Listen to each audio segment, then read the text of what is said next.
Hey, how's it going, guys? We are here with the first podcast ever. This is Things You Can't Say, and I'm here with myself, Tommy, Quinn, and Tyler. So say hello. Hey, it's Quinn. How's it going?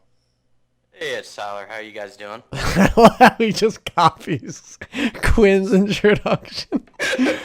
Hey, how's it going? It's Quinn. And then Tyler's up. Hey, how's it going? It's Quinn. No, dude, your name's Tyler. But anyway, we're doing this podcast because for me, I've done a lot of stuff like gaming commentaries, and after a while, you want to break free of doing things that's specifically based upon another type of, you know, media type medium. So you can't always be doing a commentary over gaming. Sometimes it's fun to just single it out and do a solo act with purely podcasting. We have Quinn here.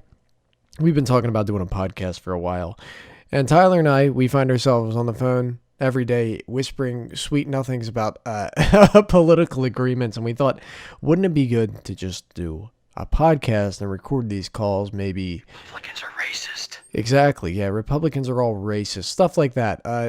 So we thought it'd be a good idea to record it and see if people agreed with us. Keep in mind, if you're far left, if you're a millennial, you're probably not going to like this, or maybe you're going to love it. And that's pretty much why we're doing it. I also want to mention why it's so hard for us to relate to other people in our age group. And for me, it would be because everybody leans so far left and most of them are college educated. And it's a lot of brainwashing going on, but I'll let you guys go first as to why you think it's so hard, since we are all about the same age. Tyler's a bit older.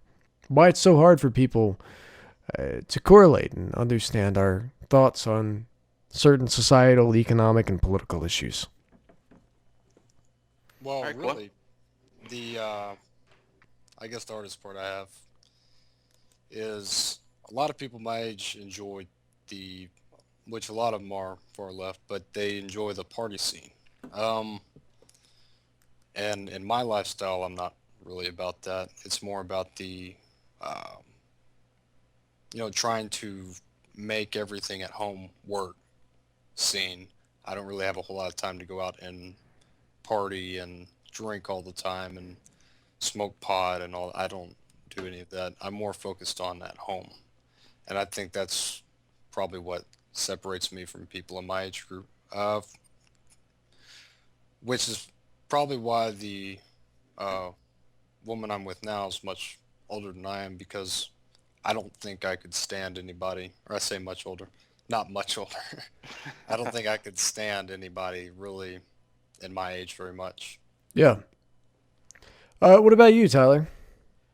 Well, I mean, the reason why I find people like kind of out of my realm of thinking is because, like, kind of like what you said, everybody's like in the party scene, everybody's watching the Kardashians, like everybody's like so concerned about, meaningless stuff, and it's just because everybody's just kind of having fun, and like people haven't actually lived like a life of like working minimum wage.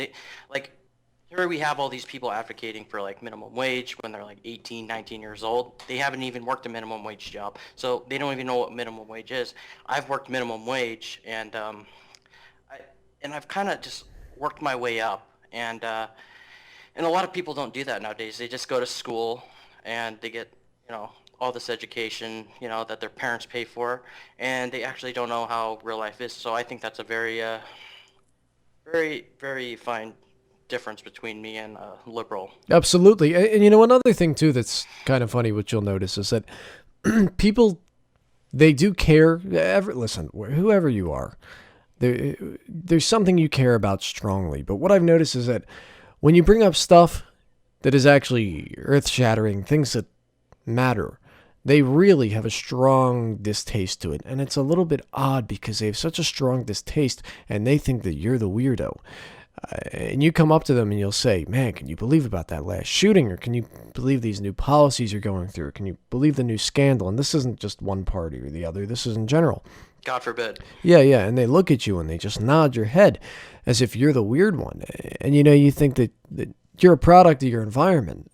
And a lot of these people I know have fairly large social circles. And you know that they're not getting together. Well, sorry, they're not getting together every Friday night and discussing, their left or right ring ideologies. They're not doing that at all. People don't care about this stuff. And it's odd, though, because the only times they are educated on anything political, it's always very, very, very far left. And I always used to give people credit. I would always say, listen, you may not agree with me in our political spectrum, but at least you have an opinion. At least you're educated on something. And then I realized, no, it's not any type of educated opinion that's been formulated through that way. No, it's simply an opinion that's only been formulated through repeating of what other people are saying. That's just me. I think the biggest problem is you have in social media and in a lot of our media, such as MTV and whatnot, what a lot of our youth watches. I think a lot of these ideas and this left-wing ideology is imported through that media into youth everywhere, not just in the U.S., but all over the world. Yeah.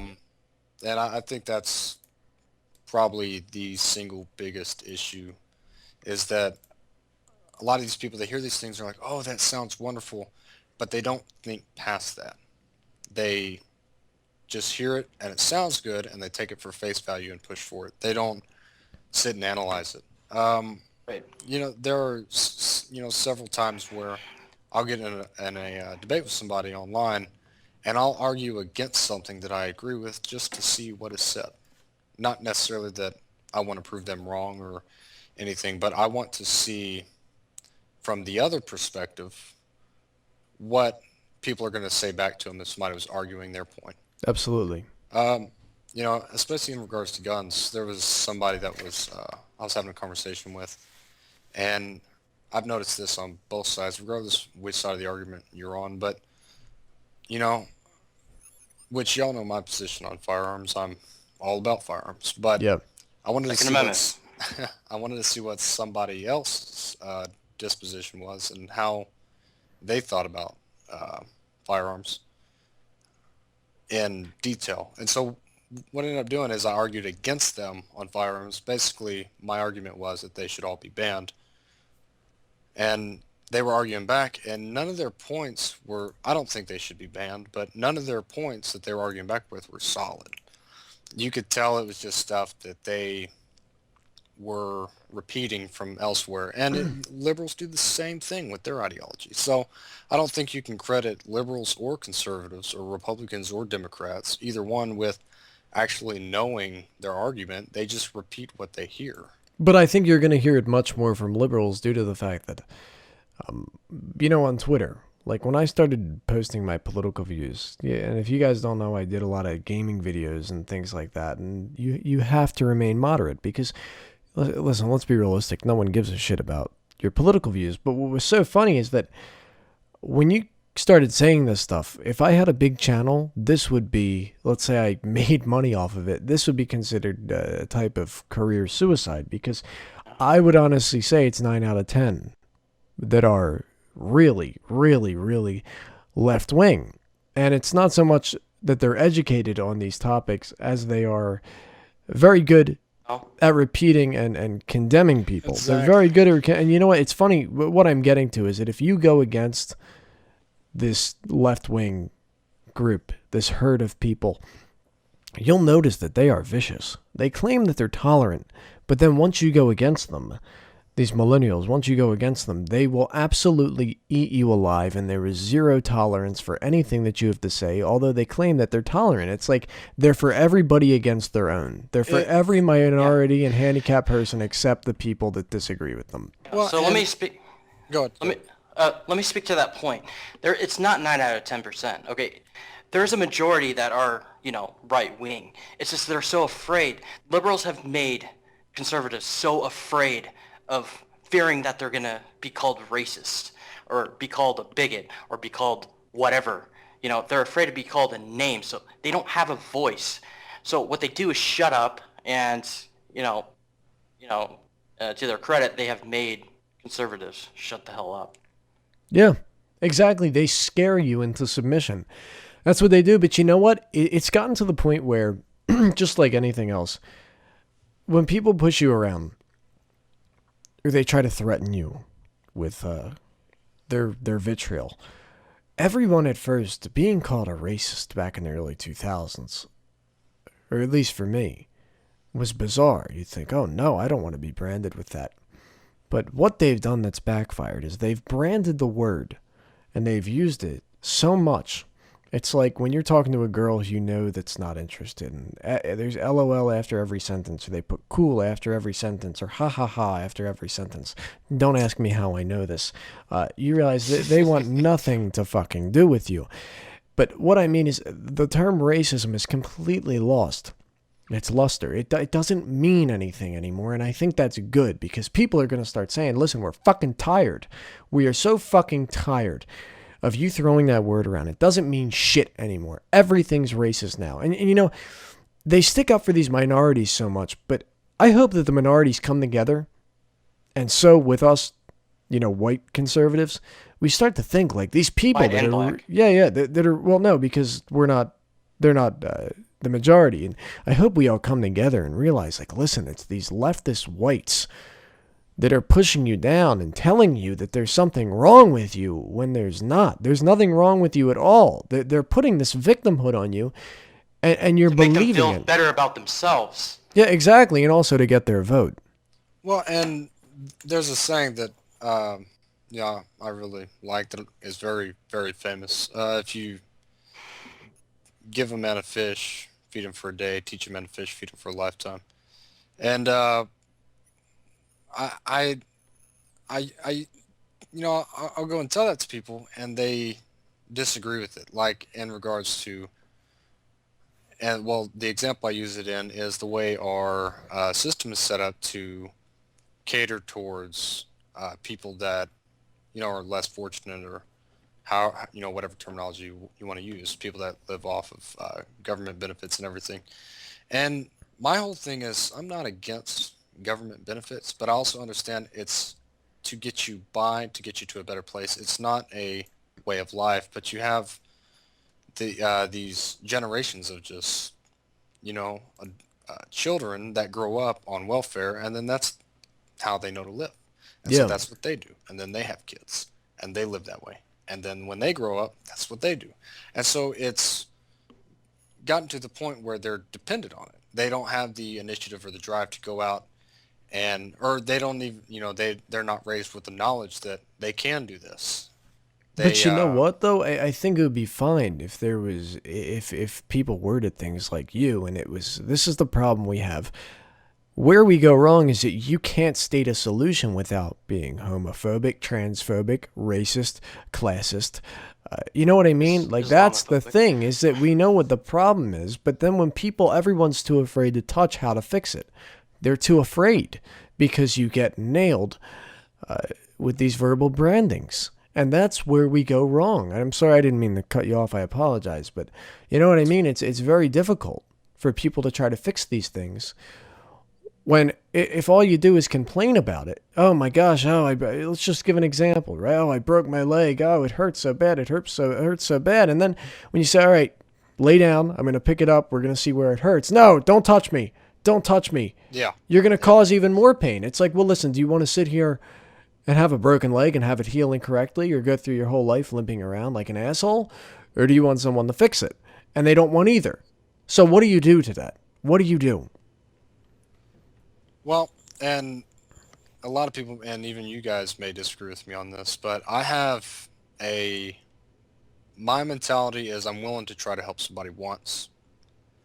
If they tell me they don't want help, Absolutely. I'm not going to help them, and I will let them suffer as long as they want to, all the way until the end, without helping them if they really don't want it that bad. And a lot of people say, oh, that's so inhumane. That's so inhumane. Well, I would rather help somebody that's willing and wants to progress than help somebody that never wants to make any progress at all and just wants to settle with the satisfactory. But a lot of people don't want help. They don't want equal opportunity. And They want so, equal outcome. exactly. And so the only way you can do it is you're going to have to let them fall off the edge. Because it's kind of like, I don't want to compare people that are less fortunate to drug addicts, but I just want to use this example. You know, a lot of people will say the best way for someone to, break themselves of an addiction is to allow them to hit rock bottom, where they Correct. realize they have lost it all, and that's when you come in and help them. I think that we have to apply the same method to people that have been raised to uh, not help themselves. We have raised Mhm. this generation of kids that don't help themselves at all. They would rather just take a handout and go work at their minimum wage job and go home and smoke pot or drink or chill out and watch TV or just have leisure in general. Well, the Let it, difference is this. Sorry, continue. My bad. uh, no, I was just saying that I think the best way to do that is to allow them to fall off the edge and then pick them right back up. Once they realize, shit, I've really got to get my stuff together and fix this because I'm hungry. You're You right, know, but I think what's different is that with a and please, if people are listening, don't think that I'm comparing people don't make money to, because I mean then I'd be comparing myself to a drug addict. But listen, it's like with a drug addict, there's a very visible rock bottom that they hit, and usually no one you can't blame any. Maybe you can blame the enablers, but a lot of the times it's their fault. And maybe that sounds like an ideal world, but anyone I've known people who are close to me that have been drug addicts, and that it's very odd actually. It's such a huge problem, but none of them seem to blame anyone else but themselves. Now, with the other people though who you're talking about, you say that they fall off the edge, but a lot of the times they never hit rock bottom because these excuses that are afforded, that are given to them, that they've been afforded these excuses that it's not their fault, that leaves them in a perpetual state of free fall. They exactly. never hit rock bottom. Tyler, you agree with that? No, well, go ahead, Tyler. Yeah, I agree 100% with that. And I mean, I'm assuming that are you talking about the poverty class? What class are you talking about? Just the poverty class? Yeah, well, and I agree with Tommy. What we do is per, we perpetuate poverty by providing them excuses that being poor is not their fault, it's the upper class's fault. When in reality, it's not the upper class's fault at all. I don't remember, and I had this thought while you were talking. I don't know the You want relevance me of to it. keep going? Uh, no, I just want to get this thought out real quick. The I don't remember exactly who told me this, but what they ended up doing was, or what they told me is it takes 4 generations to lose wealth. And so the first generation works their ass off to get wealthy, and then slowly through generations that wealth trickles down until they're poor again and they have to work that wealth right back up. And so I think we're getting to that point now at the bottom again, where we're hopefully, and I don't, maybe I'm wrong, and we're just heading to a dead end or Hell. crash, but hopefully not. Maybe I'm hoping we're getting to that point where people start realizing, man, now look at all the people we voted in to try to fix this, and we messed up our economics. Now we've got to stop and take this and fix it. That's what I'm hoping to see with this next election. I don't care Republican, Democrat, who's getting voted in, but I want it to be somebody that's focused on fixing our economics.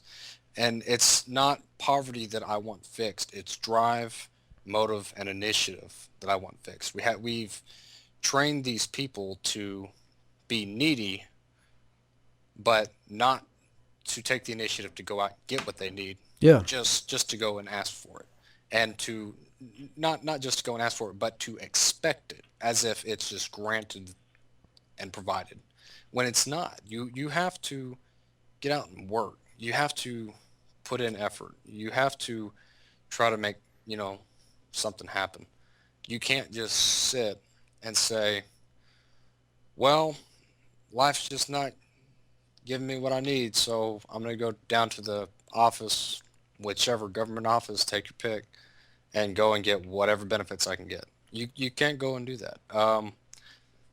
Put it You in know, the perspective, too. Tyler's a business owner, right? Tyler's a business owner.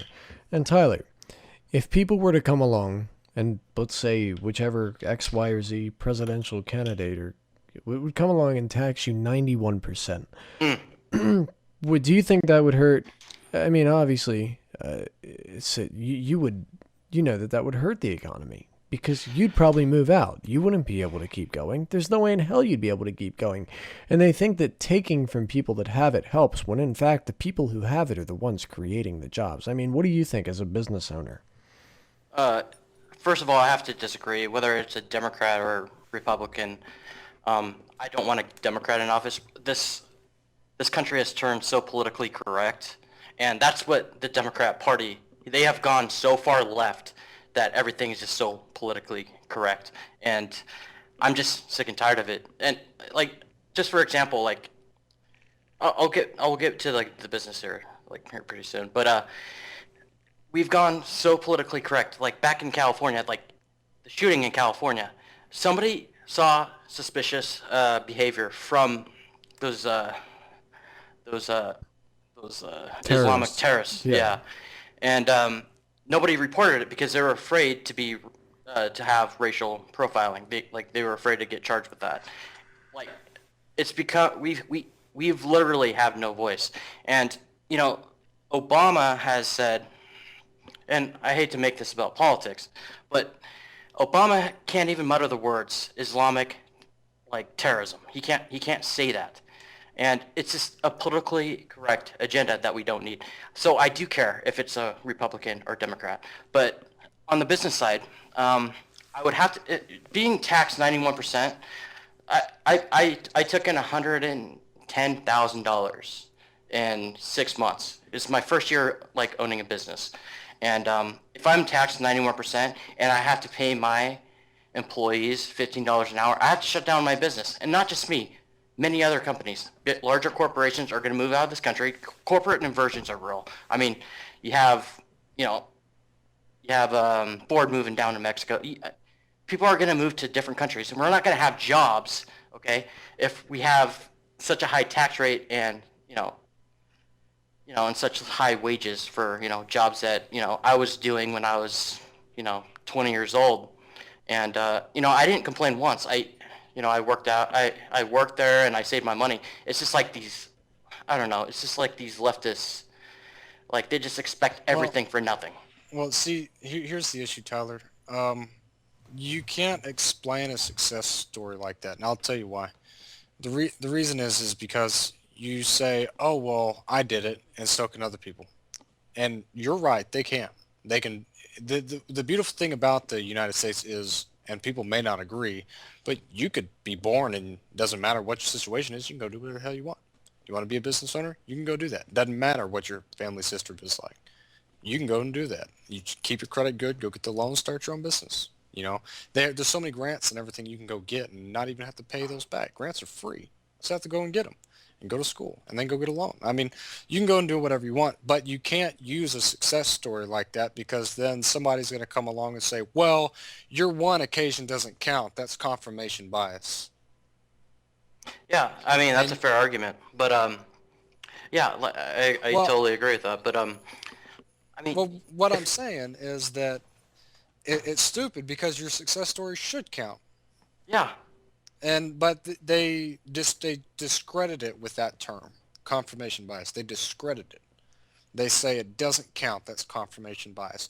Why? Because your success story, as realistic as it is and as true as it is, does not fit their agenda.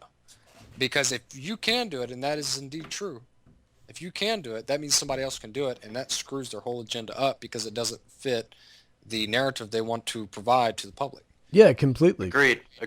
No, it's also funny that the reality is that take Ben Carson for example. You say you want a good spokesperson for the black community, and it's like, imagine if you're a kid in high school, right? Just take this as an example, and you're gonna have my parent comes to class day, and the first parent goes up and he says, "Hey, listen, my son."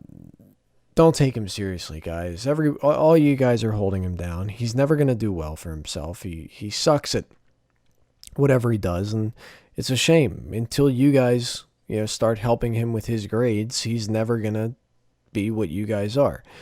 And then you have the second guy that comes in. He's like, yeah, I'm a neurosurgeon. I came from absolutely jack shit. I was worse off than you guys. I'm a multimillionaire now, and I'm running for president. And it's like people would rather have candidate A as a, I don't, not political candidates, but people would rather have selection A as their spokesperson because it alleviates any type of responsibility. You notice it when this stuff comes along, when people say, no, look, here's solid proof that you can build your own business. Here's solid proof that you can do this. It's going to be hard as hell, but this is solid proof that it's possible. Well, They go out of their exactly way why. to discredit it as opposed to going out of their way to enforce it, to motivate people. They go out of their way to try to hit it down. And I'm not going after the black community, but I feel bad for some of these people where it's like you finally have a good spokesperson that comes along, and then these left wings come along and shit all over it because, oh, no, oh, no, God forbid they start to be independent on their own. God forbid we can't leech off of their votes anymore. Well, that's what the Democrats do. If you take minorities, I don't care what race it is, just any group of minorities, and you set them up in a manner where they can be independent and they, where they don't have any, let's say, just at all, anybody at all in their minority group that relies on any kind of government dependence, because all of them had the ability to go out and be successful all on their own. If you do that, the Democrat Party's not going to have any more votes because that's what they live off of. They live off of Emotion. Correct. Well, yeah, emotional activism and charity at gunpoint. Yeah, absolutely. And it's funny, though, that no one seems to understand that anytime something comes along like a solution, I don't think that this directly correlates, but they don't want these people to get better. Not just the black community, the people who are lower down. They don't want them to get any better because, like, as we just stated 40 times, it loses votes. And it's also scary because, there is a solution out there, but there's this notion that there's this thought, this odd preconceived thought that the only way to fix something is by getting it 100% right the first time, and then that's all there is to it. God forbid you take baby steps and build your way up. And when people come along with these solutions, hey, maybe we can do this or that. No, that's stupid. That's not going to work. No. It needs that's only going to do 2 or 5% of it, or so on and so forth. Well, the real, I'm sorry to cut you off, but No, you're the fine. real solution is, it's very unpolitically correct, so nobody wants to hear it. So just continue. Yeah, well, people call Fox racist, but Fox are the ones who are like, no. You take responsibility for yourself. You're the same as every other race out there. You keep going with what you need to do. You're not failing because of your color. And then people come along and say they're not caring because they don't blame their inconsistencies on their fucking race.